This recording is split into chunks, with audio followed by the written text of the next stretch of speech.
ലിസ്റ്റിന്റെ വളർച്ചയിൽ അസൂയ ഉള്ളവരുണ്ട് എന്ന് തോന്നുന്നുണ്ടോ? അല്ല, അസൂയ ഇല്ലെങ്കിൽ ഉണ്ടാവണം. ഞാൻ പറഞ്ഞത് അസൂയ ഇപ്പം നമുക്ക് എല്ലാവരോടും സ്നേഹം തരാനായിട്ട് പറഞ്ഞു കഴിഞ്ഞാൽ അത് എല്ലാവർക്കും ബുദ്ധിമുട്ടാണ്. ഇപ്പോൾ എന്നോട് ഞാൻ അലിക്ക് ഒരു വിരോധം ചെയ്തിട്ടില്ലേ പോലും, അല്ലെങ്കിൽ അലിക്കെതിരായിട്ട് ഞാൻ ഒന്നും ചെയ്തിട്ടില്ലേ പോലും അലിക്ക് എന്നോട് അസൂയ തോന്നാം, അല്ല എന്നോട് ഇഷ്ടക്കുറവ് തോന്നാം. അപ്പോൾ അലി വിചാരിക്കുന്ന പോലെ എനിക്ക് സംസാരിക്കാനോ എനിക്ക് പ്രവർത്തിക്കാനോ ഈവൻ ചിലപ്പോൾ പറ്റിയെന്ന് വരത്തില്ല. അലിക്ക് എന്നോട് അസൂയ തോന്നും. അപ്പം നമ്മൾ ഇയാളൊക്കെ നമ്മളോട് നല്ല രീതിയിൽ സംസാരിക്കണം, മിണ്ടണം, എന്നോടൊപ്പം ഉണ്ടാവണം നമ്മൾ ആഗ്രഹിക്കും. പക്ഷേ ഇല്ല, ചിലവർക്ക് എന്താണെന്ന് വെച്ചാൽ അത് സാധ്യമേ ഇവനല്ല. അപ്പം എന്താണ്, നമുക്ക് ഓട്ടോമാറ്റിക്കലി തോന്നും ഇവനൊക്കെ ഒരു അസൂയ മാത്രമേ ഉണ്ടാവുള്ളൂ. അപ്പം ആ അസൂയയുടെ മാക്സിമത്തിൽ എത്തിക്കുക എന്നുള്ളതാണ് എൻ്റെ ലക്ഷ്യം. മനസ്സിലായി?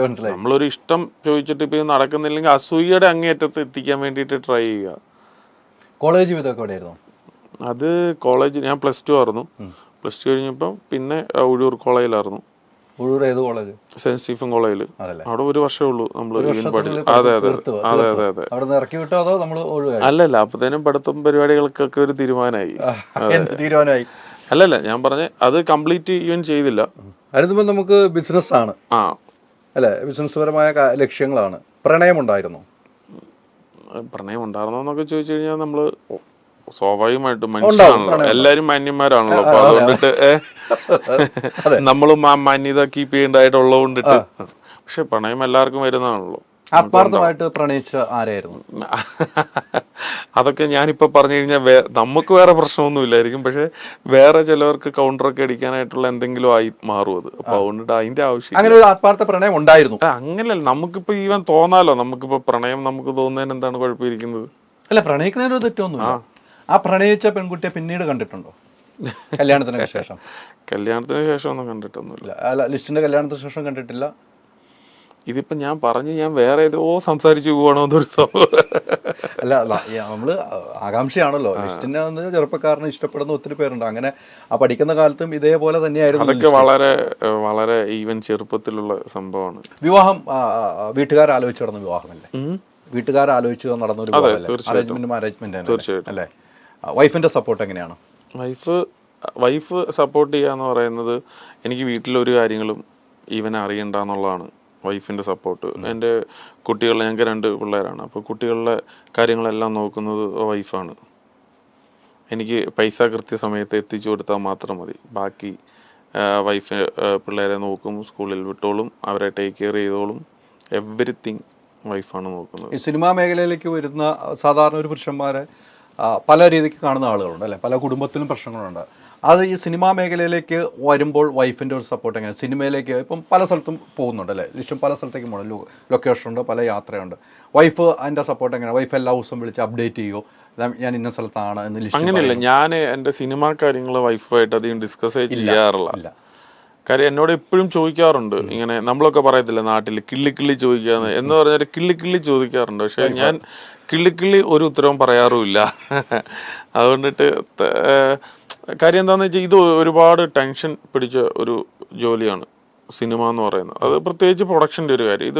അതായത് സാമ്പത്തിക ഇടപാടുകൾ ഉള്ള ഒരു മേഖലയാണല്ലോ സിനിമ നിർമ്മാണം എന്ന് പറയുന്നത്. അപ്പോൾ അതുകൊണ്ടിട്ട് ഇത് റിസ്ക് ആണ്.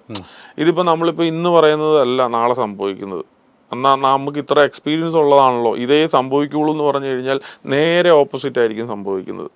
സോ ഇതിനൊരു വ്യക്തത ഇല്ലാത്തതുകൊണ്ടിട്ട് അതായത് ഒരു സാമ്പത്തിക സുരക്ഷിതത്വം എന്ന് പറയുന്നൊരു സംഭവം ഉണ്ടല്ലോ, നമുക്ക് ഒരു ലക്കാണ് സിനിമ. അപ്പോൾ അതുകൊണ്ടിട്ട് അതും നമുക്ക് പറയാൻ പറ്റത്തില്ല. സോ ഭാര്യയോട് ഇതൊന്നും നമുക്ക് ഷെയർ ചെയ്തിട്ട് യാതൊരു കാര്യമില്ല. കാരണം പിന്നെ വീട്ടിൽ ചെല്ലുമ്പോൾ അതെന്തായി, ഇതെന്തായി, അതങ്ങനെ ആയിരുന്നല്ലോ പറഞ്ഞു, ഇതൊന്നും വന്നില്ലല്ലോ.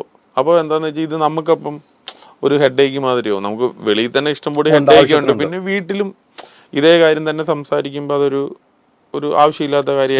സംസാരം ഇല്ല വീട്ടിൽ വൈഫായിട്ട്? അല്ല, വളരെ കുറച്ച് വളരെ വളരെ ലിസ്റ്റിന് ഒരു സിനിമ ഒരു കഥ കേട്ടു, എനിക്ക് ഇഷ്ടപ്പെട്ടു, വൈഫിൻ്റെ അടുത്ത് ഇന്ന ഒരു സബ്ജക്റ്റ് വരും, എനിക്ക് ഇഷ്ടപ്പെട്ടു, അത് സബ്ജക്റ്റ് ചെയ്യാൻ പോവാണ്, ഇന്നാൾ വെച്ച് ചെയ്യണമെന്നാണ് ആഗ്രഹിക്കുന്നത്, അത്തരം കാര്യങ്ങളൊക്കെ സംസാരിക്കാറില്ലേ? അല്ല, ഞാൻ പടത്തിന്റെ കാര്യം സംസാരിക്കുന്ന സ്ക്രിപ്റ്റുകൾ, എൻ്റെ കയ്യിൽ കിട്ടുന്ന സ്ക്രിപ്റ്റുകൾ ഞാൻ വീട്ടിൽ കൊണ്ട് ഏൽപ്പിക്കാറുണ്ട്. അപ്പോൾ എന്താണെന്ന് വെച്ചാൽ നമ്മൾ പിള്ളേർ സ്കൂളിൽ പോയി കഴിയുന്ന സമയത്തൊക്കെ ആൾ ഫ്രീ ആണല്ലോ, പിന്നെ ആൾക്ക് വായിക്കാനായിട്ട് താല്പര്യമുള്ള ഒരാളാണ്, വായിച്ചോളും. അപ്പൊ അതുകൊണ്ടിട്ട് ആ സ്ക്രിപ്റ്റ് ചോദിച്ചിട്ട് അവളുടെ അഭിപ്രായം എടുക്കുന്നുണ്ടാവോ എടുക്കുന്നില്ല, അത് സെക്കൻഡറി തിങ്. പക്ഷെ എൻ്റെ കയ്യിൽ കിട്ടുന്ന സ്ക്രിപ്റ്റ് ഞാൻ വീട്ടിൽ കൊണ്ടുപോയി വെക്കാറുണ്ട്.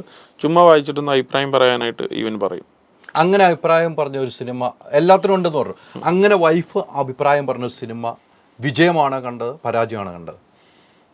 അല്ല, ഇങ്ങനെ അഭിപ്രായങ്ങൾ പറഞ്ഞിട്ടുണ്ട്. ഇപ്പോൾ എന്നാ പല സ്ക്രിപ്റ്റുകൾ എന്നാ IPN വായിച്ചിട്ടുണ്ട്, അതിൻ്റെ അഭിപ്രായം. അപ്പോൾ അത് വലിയ വിജയമാണോ, വിജയിച്ച സിനിമയുണ്ട്, അല്ലെങ്കിൽ പരാജയപ്പെട്ട IPN സിനിമയുണ്ട്, ആളുടെ കമന്റ് പാസ്സാക്കും, അത്രേ ഉള്ളൂ. ലൊക്കേഷനിൽ വരണം അങ്ങനെയൊന്നും വാശിയൊന്നുമില്ല, അങ്ങനെയൊന്നുമില്ല. അതായത് ഞാൻ ഇപ്പൊ കൊണ്ടുപോയി കഴിഞ്ഞു കഴിഞ്ഞാൽ ആൾക്ക് വരുന്നതിന് ഒരു പ്രശ്നവും ഇല്ല. പക്ഷെ ഞാൻ കൊണ്ടുപോകാറില്ല എന്നാണ്. പക്ഷെ ഞാനും അങ്ങനത്തെ ഒരു വലിയൊരു ആഗ്രഹം പ്രകടിപ്പിക്കാറൊന്നുമില്ല. പക്ഷെ ഞാൻ കൊണ്ടുപോയാൽ ആൾ ഓക്കെയാണ്.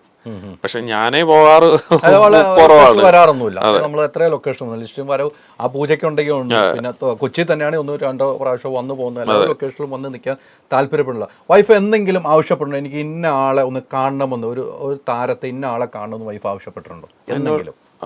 അങ്ങനെ ആവശ്യപ്പെട്ടിട്ടില്ല. പിന്നെ ചിലപ്പോൾ നമ്മളിപ്പോൾ വല്ല ഫങ്ഷനൊക്കെ പോവുകയാണെങ്കിൽ വേണേ ഞാനും വരാൻ കേട്ടോ എന്ന് ഈവൻ പറയാറുണ്ട്. വേണ്ട, നീ വരണ്ട, നിനക്ക് ബുദ്ധിമുട്ടാകത്തില്ലേ?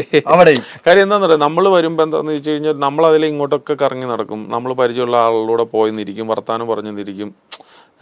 അപ്പം നമ്മുടെ ഒരു ശ്രദ്ധ അങ്ങോട്ടും മാറൂല. അപ്പം പിന്നെ വൈഫ് വന്നിട്ടുണ്ടെങ്കിൽ എന്താന്ന് വെച്ചാൽ നമ്മൾ വൈഫിൻ്റെ കൂടെ ഈവൻ ഇരിക്കണം, പിന്നെ ആ സമയത്ത് പോകേണ്ട വരും തിരിച്ച്.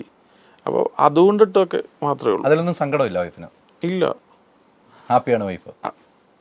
ഓഫ് കോഴ്സ്, തീർച്ചയായിട്ടും വൈഫിന് എനിക്ക് പരിചയമുള്ള ഹാപ്പിയാണ്. എപ്പോഴും നല്ല ചിരിച്ച മുഖം, ലിസ്റ്റിനെ പോലെ തന്നെ ചിരിച്ച മുഖമുള്ള തന്നെയാണ് വൈഫ് എന്ന കാര്യത്തിൽ സംശയം. ഞാൻ ചോദിച്ചു വന്നത്, പല ആളുകൾക്കും ചിലപ്പോൾ വൈഫിനൊന്ന് കൊണ്ടാണ് അല്ലെങ്കിൽ ഇന്ന ആളെ കാണണമെന്നൊക്കെ ആഗ്രഹം പ്രകടിപ്പിക്കുന്ന ഒത്തിരി പേരുണ്ടല്ലോ. അപ്പോൾ എൻ്റെ വൈഫാണെങ്കിൽ അങ്ങനെ ആഗ്രഹം പറയുന്ന വൈഫാണല്ലോ എൻ്റെ എല്ലാവരും. അതെ. അപ്പോൾ ലിസ്റ്റിൻ പറയുന്ന പോലെ ലിസ്റ്റിനോടൊപ്പം ഒതുങ്ങി ജീവിക്കുന്ന, കൃത്യമായ വീട്ടുകാര്യങ്ങൾ നോക്കി ജീവിക്കുന്ന ഒരു വൈഫാണ് ലിസ്റ്റിൻ്റെ ഒരു കുടുംബം എന്ന് വേണം നമുക്ക് ഇതിൽ നിന്ന് മനസ്സിലാക്കാൻ. എന്നാൽ അഭിപ്രായങ്ങൾ പറയേണ്ട സ്ഥലത്ത് പറയുകയും ചെയ്യുന്നുണ്ട് വൈഫ്, അല്ലേ? തീർച്ചയായിട്ടും. അല്ല, ആൾ ഇൻഡിവിജ്വൽ ആണല്ലോ. ഇപ്പോൾ ആള് പഠിക്കുന്ന ഒരാളാണ്. ഇപ്പം ACCA പഠിച്ചുകൊണ്ടിട്ട് ഇരിപ്പുണ്ട്, 8-9 പേപ്പർ പാസ്സായിട്ടുണ്ട്. ഇതിനു മുമ്പ് ലണ്ടനിൽ ബാർക്ലൈസ് ബാങ്ക് എന്ന് പറയുന്ന ഒരു ബാങ്കിലാണ് വർക്ക് ചെയ്തുകൊണ്ടിട്ടിരുന്നത്. അപ്പം ആൾക്ക് ഇപ്പം ലോകപരിചയമാണ്. അല്ല, അത് വലിയ കാര്യമാണ്, ലോകപരിചയം വലിയ കാര്യമാണ്. തീർച്ചയായിട്ടും. അല്ലല്ല, അതുകൊണ്ടിട്ട് തന്നെ ആൾക്കിപ്പം നമ്മളിപ്പോൾ ഡിപ്പെൻഡ് ചെയ്യണമെന്നോ അങ്ങനത്തെ ഒന്നും ഇപ്പം ഈവൻ ഇല്ല. ഇപ്പം നമ്മുടെ വൈഫ് ആയതുകൊണ്ടിട്ട് തന്നെ നമ്മുടെ കൂടെ ഇപ്പം ഈവൻ നിൽക്കുന്നു, അല്ലെ? എന്നെ കല്യാണം കഴിച്ചില്ലെങ്കിൽ വേറൊരാളെ കല്യാണം കഴിക്കണം, അല്ലെ? അപ്പം നമ്മുടെ സാഹചര്യത്തിന് അനുസരിച്ചാണ് എല്ലാവരും നിൽക്കേണ്ടത്. അതങ്ങനെയാണല്ലോ.